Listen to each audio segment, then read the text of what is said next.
going on right now, and we feel as Bunge La Mwananchi, we want to make our stand known on that issue. So I will read our formal statement here. My name is Robert Kiberenge. I'm with the Secretary General Isaac Otieno. I am with the Salim Munganga, who is on the Advisory Council. I'm with the Issa, who is also the Secretary of the Elections Board, and other leaders, including Wiki Aaron here, who is on the Youth Council. So I will read a formal statement, then other leaders will make their off-cuff remarks. Our statement is titled "The Aftermath of Demonstrations and a Call for Intergenerational Conclaive Dialogue." Bunge La Mwananchi, a grassroots social justice movement in Kenya, has long been a platform for the ordinary citizen, the Mwananchi, to voice concerns over social, political, and economic injustices. Founded on the principles of inclusivity, equity, and civic participation, Bunge La Mwananchi functions as a people's parliament, enabling public discourse and action on national and local issues. In the aftermath of the recent demonstrations, which were marked by tensions between citizens and state authorities, Bunge La Mwananchi has taken a leading role in 1. Calling for justice for victims of police brutality and unlawful arrests, as well as compensation and reparations for victims of police brutality. 2. Demanding accountability from government institutions and security agencies. 3. Advocating for inclusive national dialogue as a pathway to resolve grievances and prevent further unrest. 4.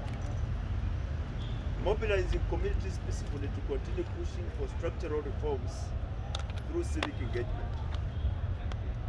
Bunge La Mwananchi consistent presence on the ground and its connection to ordinary citizens has positioned it as a credible voice in Kenya's civic space. The movement continues to champion non-violent activism and grassroots-driven dialogue, reinforcing the message that sustainable peace and justice can only be achieved through inclusive participation and respect for human rights. Fellow Kenyans, we have gathered here this afternoon as a grassroots social justice movement to register our voices on the aftermath of the demonstrations that have been taking place in Kenya for the last 1 year, and most importantly, to amplify the call for an intergenerational national conclaive dialogue.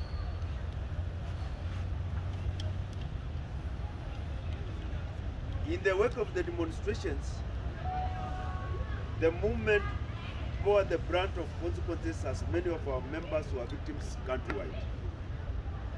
Bunge La Mwananchi, being an unpolitically aligned platform for ordinary citizens expressing themselves on pertinent issues affecting them, wishes to play a major role in dialogue during this critical moment in our nation's history.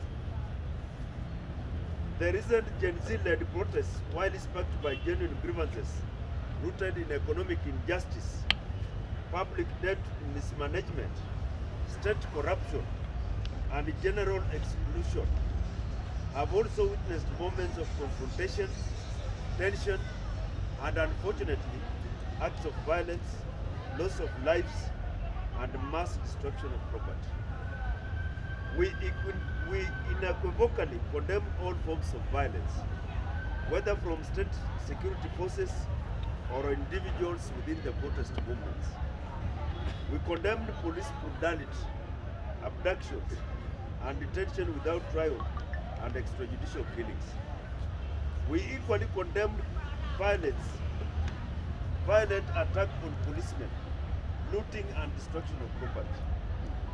We also affirm the constitutional right to assembly, peaceful assembly, and civic expression, which must be protected at all times. The message behind the protest must not be lost. What we have witnessed is a loud and clear message from a generation that refuses to inherit silence, mediocrity, and impunity. Gen Z and the youth at large have challenged the constancy of this nation. While there are regrettable instances of violence during the protests, whether provoked or opportunistic, we must not allow these moments to overshadow the legitimacy of the calls for change. Accordingly, we demand 1. Political leaders to immediately cease making inflammatory statements geared towards incitement and fueling more public anger. 2. Justice, compensation, and reparations to all victims of police brutality. Every single drop of blood must be accounted for. 3.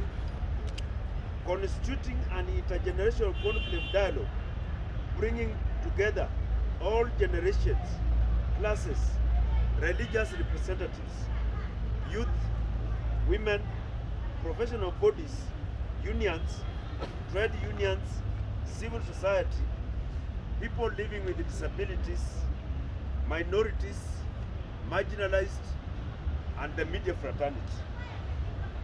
4. Politicians must stay away from the dialogue. The dialogue must be free of the usual political rhetoric. This time we don't want politicians near this dialogue. It must not be the usual dialogues we have seen in the past. Our call, a national intergenerational conclaive dialogue. Bunge La Mwananchi, in collaboration with other people-centered movements and civil society organizations, now calls for a national intergenerational conclaive dialogue to be convened within 14 days to address the root causes of public anger and to chart a new way forward. This conclaive must be 1. Inclusive, bringing together Gen Z, youth leaders, elders, women, informal sector representatives, civil society, religious leaders, government officials, and the media fraternity. 2. People-led, not dominated by political elites or scripted agendas. 3. The dialogue must be issue-driven, focused on justice, debt transparency, public participation in budgeting, police reforms, youth unemployment, digital rights, civic education, and equity in resource allocation. 4. The dialogue must be transparent and accountable. All proceedings must be made public and outcome-oriented. Bunge La Mwananchi will be unveiling a format or a structure of the conclaive dialogue and the issues to be deliberated. We urge the youth to continue organizing peacefully, not vandalizing, looting, and assault. We also call on the state to cease any form of intimidation, abductions, illegal detentions, extrajudicial killings, or surveillance against young organizers. Healing cannot happen without truth, and truth cannot flourish without space for dialogue. The future of Kenya cannot be negotiated behind closed doors. It must be co-created across generations, across classes, across tribes, and across regions. Conclusion. This is not about Gen Z. This is about the future of our Republic, Kenya. It is time to stop talking at young people and start building with them. We call on the government, parliament, religious leaders, and all patriots of goodwill to answer to this call. Convene the intergenerational conclaive dialogue. Give the people a voice. Build a just Kenya. Wanjiku is watching, the youth are awake, and history is recording. Thank you so much. I will invite the Secretary General, Mr. Isaac Otieno, to make his remarks.